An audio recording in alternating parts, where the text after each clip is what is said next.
Oke, halo semuanya. Kita lanjutkan pertemuan kita.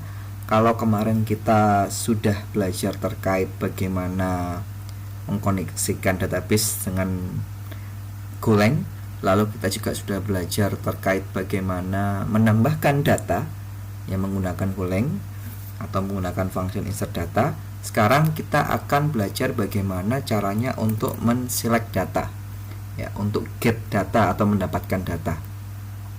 Oke, perlu digarisbawahi bahwa terkait dengan database, ya, data yang kita miliki itu tersusun pada sebuah tabel. Masing-masing tabel itu memiliki column, dan di tabel tadi juga memiliki row. Jadi ada column, ada row.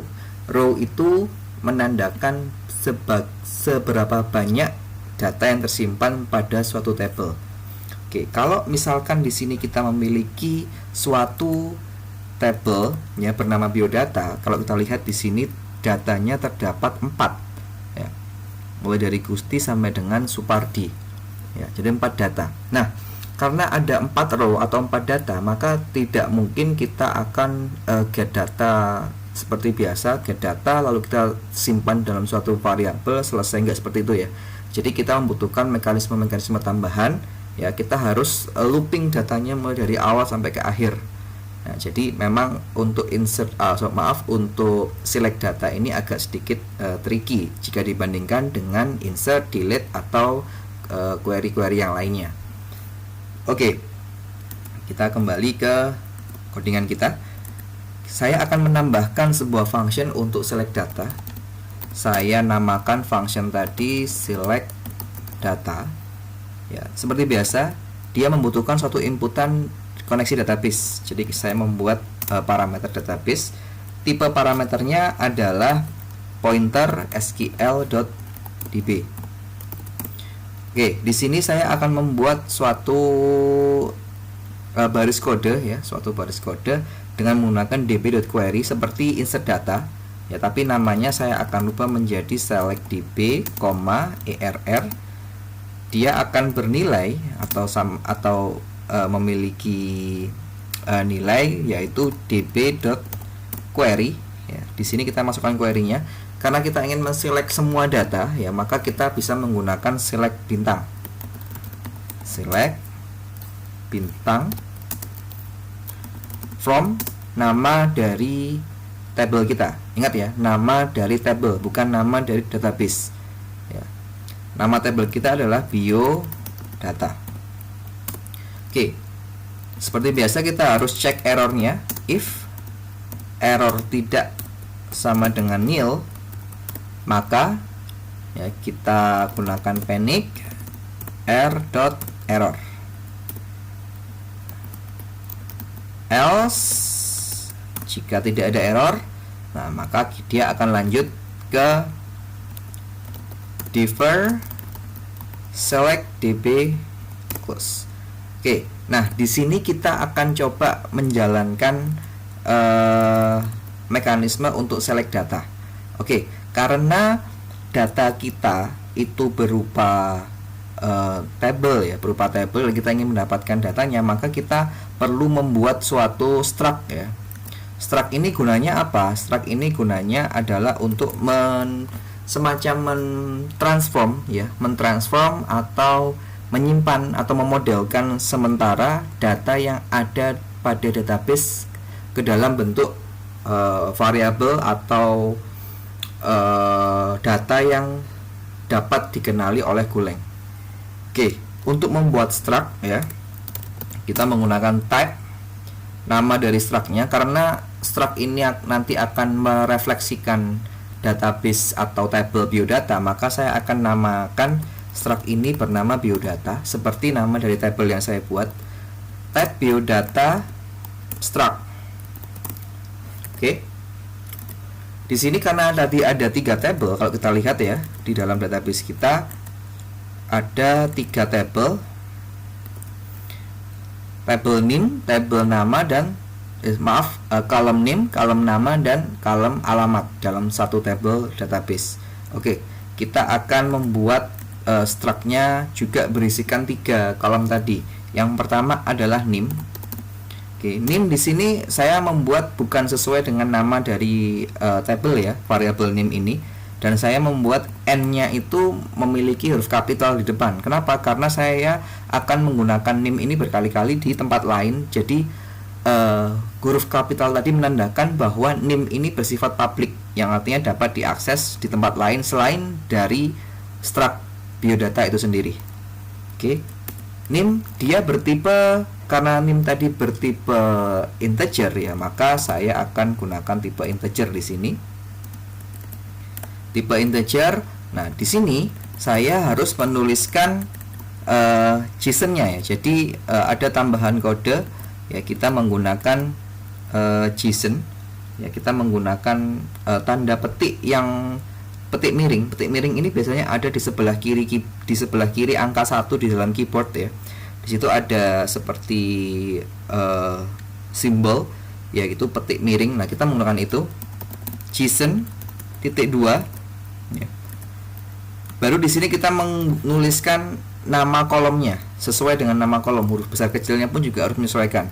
Karena di tabel saya nim tadi itu hurufnya kecil semua, maka saya tulis nim seperti ini. Ya, sama untuk yang lainnya. Nim nama. Ya, nama di sini karena sifatnya varchar ya, di dalam bahasa pemrograman mungkin atau di Golang kita tidak begitu menggunakan karakter ya, karakter karena ada versi lebih lanjutnya yaitu adalah string ya, maka kita gunakan string ya. String JSON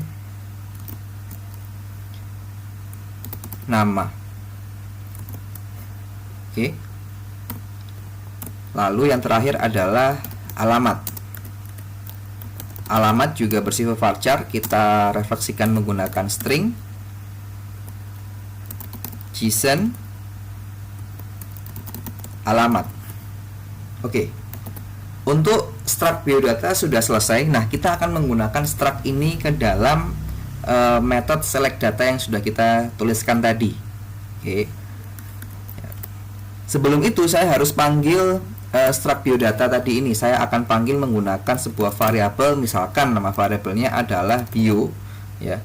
Maka dia berisikan atau variabel bio ini adalah berupa biodata. Oke, seperti ini ya. Jadi kita akan gunakan biodata itu ke dalam suatu variabel bernama bio untuk lebih memudahkan. Oke, langkah selanjutnya adalah kita melakukan yang namanya statement next. Ya, kita akan jelajahi data yang ada dalam database satu persatu. Maka kita menggunakan for di sini. For output dari hasil select bernama variabelnya adalah selectdb.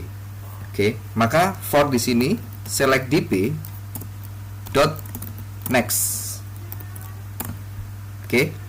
selectdb.next. Dari sini kita buat sebuah variabel error. Error ini berisikan ya, ketika nanti ada error dia akan masuk ke sini. Berisikan apa? Berisikan scan. Ya, jadi kita akan lakukan scan pada selectdb.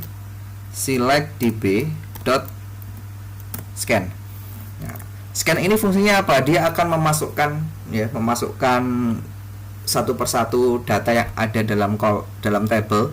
Dia akan masukkan ke dalam model yang sudah kita buat yaitu biodata struct ya, atau di sini bio ya. Jadi kita akan masukkan satu persatu ke dalam bio. Kalau sebelumnya ada tiga kolom ya, nim, nama, alamat ya, maka kita dapat menggunakan yang pertama nim dulu ya. Kita menggunakan simbol dan ya, nim ya, nim bio dot ya, n bio.nim ya.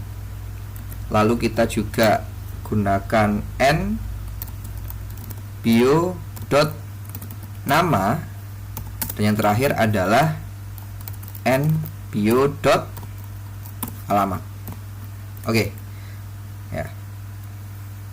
Setelah ini seperti biasa kita harus check error lagi ya. If error tidak sama dengan nil ya, maka panic error dot error. Else, apabila tidak ada error, lah maka kita akan tampilkan datanya, ya. Untuk menampilkan datanya, ya kita dapat print, ya. Kita dapat print, atau kita dapat, misalnya kita coba print, ya. Kita coba print data, saya ingin menampilkan data nama, ya, maka saya akan print datanya, print learn. Ya, di sini karena nama tadi sudah dimasukkan ke dalam bio, ya, bio sini, maka saya tinggal akses saja bio.nama. Oke. Select data. Ya, setelah itu, setelah kita rasa selesai, kita panggil select data di dalam function main. Select data, inputnya db. Oke, kita coba run. Datanya muncul, ya, nama-namanya Gusti, Andi, Joko, Supardi, dan seterusnya. Oke. Nah, ini adalah cara bagaimana kita select data, ya. Kita select data. Nah, apakah selesai sampai di sini? Tentunya tidak. Jadi di sini adalah cara awal saja untuk mengakses kolom atau mengakses data yang ada pada data tabel kita. Langkah berikutnya kita dapat menyimpan, ya, data yang sudah kita akses tadi, kita simpan pada suatu array, bertipekan biodata struct, ya. Jadi kita dapat membuat suatu array baru dengan tipe biodata, lalu kita tambahkan datanya ke dalam biodata ini. Nah, langkah-langkah ini tentunya akan membuat kita lebih mudah, ya, dalam mengelola ataupun mengedit data, ataupun dapat kita tampilkan dalam bentuk front end yang lebih tertata rapi, ya. Tentunya nanti kita akan belajar juga, atau kita juga akan mendalami terkait dengan bagaimana penggunaan JSON, ya. JSON sebagai suatu format untuk mengirimkan data ke dalam klien-klien. Jadi kita sebagai server, kita akan kirimkan data-data tadi ke klien-klien dengan format yang sudah diatur, dengan format yang sudah standar, dan akhirnya klien dapat mengelola data-data dari kita dengan lebih mudah. Oke, untuk pertemuan berikutnya kita akan coba perdalam bagaimana kalau kita membuat atau kita menjadikan Golang ini sebagai server, yang artinya dapat diakses melalui suatu alamat tertentu. Oke, mungkin itu dulu, ya, terkait dengan pertemuan kita hari ini. Ya, kita akan lanjutkan untuk pertemuan berikutnya. Kita akan belajar bagaimana membuat suatu REST API, ya, atau REST API, atau kita akan manfaatkan JSON di sini untuk menampilkan data. Oke, sekian. Terima kasih semuanya.